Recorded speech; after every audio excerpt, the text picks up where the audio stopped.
வணக்கம். தேசம் சிறப்பு செய்திகளுக்காக நான் உங்கள் ரேவதி குணாலன். பரதக்கிண்ண கால்பந்து போட்டி பேரா குழு களத்தில் இறங்கும். கடந்த 86 ஆண்டு காலமாக நடைபெற்று வரும் பரதம் கிண்ண கால்பந்து போட்டிகள் இவ்வாண்டு பேரா விளையாட்டாளர்கள் களத்தில் இறங்குவர் என பினாங்கு மாநில விளையாட்டு பேரவையின் தலைவர் டத்து இருதயநாதன் கூறினார். அனைவருக்கும் மாலை வணக்கம். பேரா இந்திய விளையாட்டு பேரவை தலைவர் டத்து ஸ்ரீ இருதயநாதன். இதன் வழி சந்திப்பதில் அன்பும் பண்பும் அற்புதமான கருத்தும் சொல்ல வேண்டிய ஒரு உண்மைகள் ஏற்பட்டிருக்கிறது. இந்த 81வது கிண்ணத்தில் எங்களுடைய பேரா மாநிலத்தை பிரதிநிதித்து 15 வயது, 16 வயது, 17 வயது விளையாட்டாளர்களுக்கு வாய்ப்பளித்திருக்கிறோம். இது மாற்றுமன்றி இந்த மலேசியாவில் இந்த கிண்ணத்தை ரெண்டாவது பெரிய மாநிலம் இந்த கிண்ணத்தை கொண்டுட்டு வந்திருக்குன்னு சொன்னாக்கா சிலாங்கூர் அடுத்து பேரா. இதுக்கு பிறகு நம்ம வாவாசான் பிகேஎஃப்சின்னு சொல்லி ஒரு ஃபுட்பால் கிளப் ஆரம்பிச்சிருக்கிறோம். அது எஃப்ஏஎம், எம்எஃப்எல், ஏஎஃப்எல் மூலியமாக அங்கீகாரம் பெற்றிருக்கு. இதெல்லாம் சரியாக முடிக்கிறதுக்கு குறைஞ்சது இன்னும் 1 மாதம் 1.5 மாதம் பிடிக்கும். தவிர்க்க முடியாத காரணத்தால் கடந்த ஆண்டு இப்போட்டிகள் பேரா விளையாட்டாளர்கள் பங்கேற்கவில்லை. இவ்வாண்டு கிண்ணத்தை வெல்ல திறமையான பல விளையாட்டாளர்கள் தேர்வாகியுள்ளனர். இதுவரை பரத கிண்ண கால்பந்து போட்டிகள் ஸ்லாங்கூருக்கு அடுத்து அதிகமான பரத கிண்ணத்தை வென்ற மாநிலமாக பேரா விளங்குகிறது.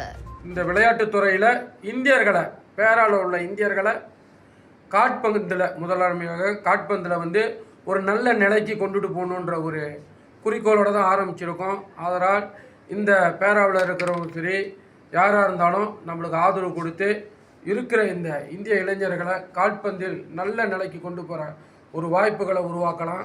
அதே சமயங்களில் இந்த பிளேயர்கள் தான் நம்ம சஞ்சய், யுவராஜா பல பயிற்றுனர்களை உருவாக்கி இருக்கிறது.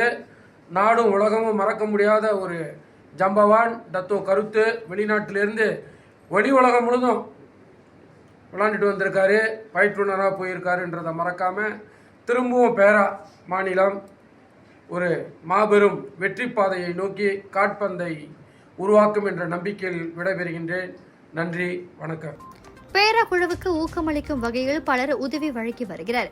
அவ்வகையில் கோபால் கோணர் நிறுவனம், செல்லப்பா வசந்தன் கால் பந்து குழு, YDDH நிறுவனம் உட்பட பலர் ஆதரவு வழங்கியுள்ளனர். வணக்கம், mister Sanjay Kumar Naidu, head coach Bharathan cup 2026 பேரா. ஓகே, இந்த வருஷம் பரதன் கப் இதான் நம்மளோட coaching staff. Okay, so game இந்த வருஷம் கேம் நம்மளோட ஹோம் கேம் கிடா கூட 4ஆம் தேதி 4ஆம் மாதம் கேம் கிடா கூட தேடல் பராங் பிசிஆர்சி. ஓகே, நான் என்ன கேட்குறேன்னா எல்லா சப்போர்ட்டர்ஸ் ஆல் ஓவர் பேராக்கு சப்போர்ட் பண்ணுங்கள். பேரண்ட்ஸ் கண்டிப்பாக வரணும். உங்களோட சில்ட்ரன் விளாட்றாங்க. 15 இயர்ஸ் ஓல்டு, 15 வயசு, 16 வயசு, 17 வயசு பையங்க இருக்கானுங்க நம்ம டீமில். ஸோ இதெல்லாம் நம்ம ஏன் எடுத்து செய்கிறோன்னா அவங்களுக்கு ஒரு இன்ட்ரெஸ்ட் க்ரியேட் பண்ணுறதுக்கு ஒரு சான்ஸ். ஏன்னா பலியா பிரசிடென்ட் கப் நீங்கள் பார்த்தீங்கன்னா 18 years old, 19 years old age limit. அப்போ நம்ம ஏன் இந்த பிளேயர்ஸ் எடுத்துருக்கோன்னா இது ஒரு பிளாட்ஃபார்ம் அவங்களுக்கு கேமை ஷோ பண்ணுறதுக்கு. கண்டிப்பாக கோச்சஸ் மற்ற ஸ்டேட் கோச்சஸ் எல்லாம் பார்ப்பாங்க இந்த கேமை. ஸோ கண்டிப்பாக நல்லா விளாண்டிங்கன்னா இது ஒரு நல்ல வாய்ப்பு உங்களுக்கு. பலியா president cup, even A1 tournament கூட கோச்சஸ் வருவாங்க. ஸோ ஐ ஹோப் இந்த டோர்னமெண்ட் ஒரு பிளாட்ஃபார்ம் எல்லா பையன்களுக்கு. ட்ரைனிங் எல்லாம் நல்லபடியாக ஓடுது, பிளேயர்ஸ் நிறையா கமிட்மெண்ட் கொடுக்குறாங்க. மேலும் பேரா குழுவின் வெற்றிக்கு தொடர்ந்து அயராது உழைத்து வரும் இக்குழுவின் துணை பயிற்றுனர் புகழ் மற்றும் துணை நிர்வாகி யுவராஜன் உட்பட அனைவருக்கும் நன்றி தெரிவித்துக் கொண்டனர். என் பெயர் ரவி, பேரா இந்திய விளையாட்டு சங்கத்தின் துணைத் தலைவர். இப்போ 86வது பாரத கிண்ணத்துக்கு நான் மேனேஜராக இருக்கேன். மெயின்லி இந்த டோர்னமெண்ட் நம்ம இந்தியருக்காக ஒரு உருவாக்கின ஒரு டோர்னமெண்ட். இதில் நிறைய இளைஞர்கள் பங்கு பெறாங்க.